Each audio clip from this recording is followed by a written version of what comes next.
Well, students, I just learned about this a week ago. Actually, just under a week ago, last weekend. I attended a virtual tech ed conference. It's put on by teachers for teachers, and I learned this. And some of this stuff I kind of knew, but I'd never seen it applied in such a simple and elegant manner, and I absolutely love it. And I think some of you will too. I want you all to try it, and if it doesn't work for you, I understand. That's fine. You know, different systems work for different people, but I do want you to give this a try because this could be, if not a life changer, it could be at least a game changer, quite literally.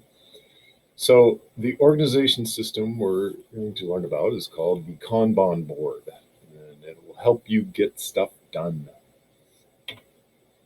So, what is Kanban? Kind of a funny word. Well, it's Japanese, and it means visual cue, and it was started by Toyota engineers in 1953, and they really, really evolved and advanced processes called lean manufacturing, where it's like super efficient, and as a result, Toyota eventually rose to be like world class, number one. I mean, people from other industries study how Toyota does things, how Toyota organizes, and there are people that have written books about Toyota and how they run their business, and the product is a result of how well that company manufactures cars. They've been like the most reliable cars in the world for quite some time now. They're absolutely legendary. So I am a super busy person. I always have been. In fact, I'm usually too busy and slightly unhealthy. I can't. It's hard to relax. I actually have to put relax on my to-do list, and uh, usually the only way I can do that is to go on a trip away from home. Because when I'm home, I always have stuff to do. So I've always been a to-do list kind of guy, and it's fun to cross something off your to-do list. And I usually have multiple to-do lists. And so this to me, and this is according to Mr. Mall, um, it's much like a to-do list, but it's dynamic or kinetic because you're moving cards. In this case, our cards are post-it notes, the small ones. So we're using these little guys. And there's all kinds of different. This is a very simplified Kanban board, but it works well for me. Um, I love this concept so much. I instantly made four of them. I've got one here in the office behind me. It's below that calendar there. So that's my school district calendar and then my Kanban board. And then I've got one on the door, which is kind of more of the shop projects. So that's more like office stuff. It's like grades and Google Classroom and that kind of thing. And then the stuff in the shop is more related to the shop. And then I actually have two at home. I have one in my garage and one in my little home shop. And what kind of makes this fun is and apparently this is a real word, and if it's not, it is now. It's called gamify. We just gamified our to do list because the reason people get addicted to video games is because when you achieve something in a video game, like that you level up or you do something that's difficult, um, it actually releases dopamine in your brain and it makes you feel good. And it's a natural drug that's produced in your brain. And yeah, people absolutely get hooked on it. And then some people get so addicted that they end up spending like all their time on video games and nothing else. So that's not good either. But that's what we're trying to do here. And there are like electronic versions of Kanban.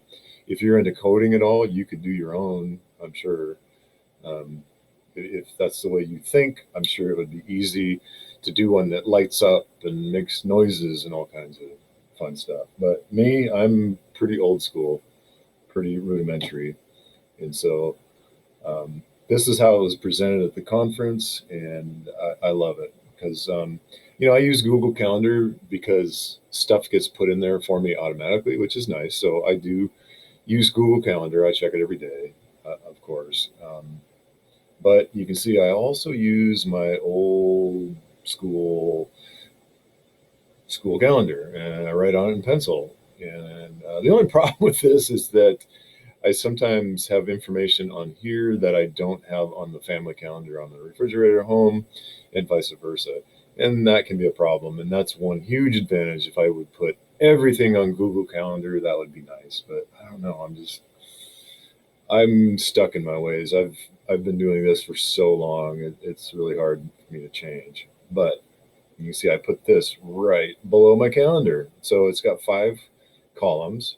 Backlog. This is the stuff you need to get done,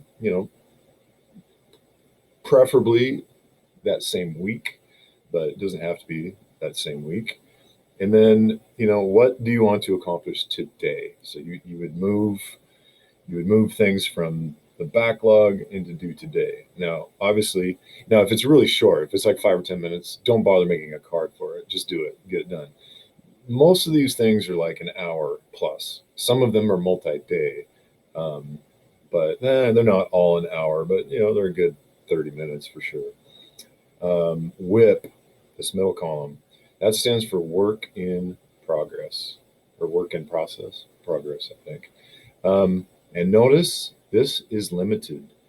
So you should make sure you limit WIP. Again, I'm guilty of this too. I'll start 10 projects and it's hard to get any of them done. It becomes too efficient. People call it multitasking.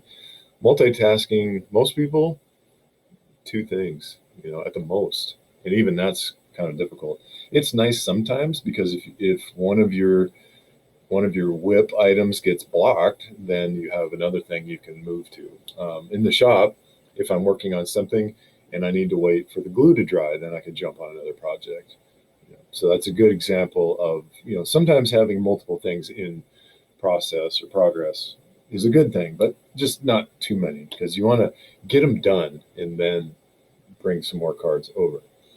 Blocked means that you've taken it as far as you can go, and then you're waiting for somebody else. You could be waiting for a teacher or whatever. So I've got teaching certificate renewal. So I did the process, but then I was waiting for OSPI to renew my certificate.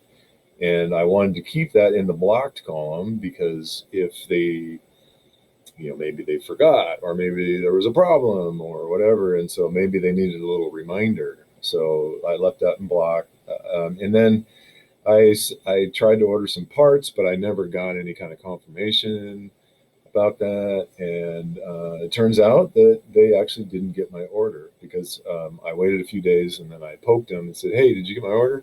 Because I never saw a confirmation. And in fact, they had not got my order. So this is what my board. So this was Monday, and this is today, Friday. So you can see here in the done column, there was nothing done. And now the done column's nice and filled up. There's still stuff like grades are due next week sometime. So I do need to get those done. But I have a feeling there's going to be some very last minute stuff turned in over the weekend. I need to order some stuff, and that needs to be done soon, but it doesn't have to be done today. So I'll get to those hopefully next week. And you can see some of the stuff I moved over, and I'm sometimes kind of cheating. This one it's still in the work in progress because we've done some stuff with it, but it's not done. And I put it on a big Post-it, so it doesn't really fit. So I'm kind of cheating a little bit by sticking it down there. And the Kanban videos, that's what I'm doing right now. So that is a work in process. And at the moment, I have nothing blocked. My teaching certificate was renewed. My parts were ordered. And so there's now nothing blocked. I think that's it. So I'm now going to go make a video about how to make one of these boards. I don't know if that's really necessary. It's pretty simple, but I'm going to show you how to do it on a manila folder. So stand by for that. How do I pause this thing? Stop.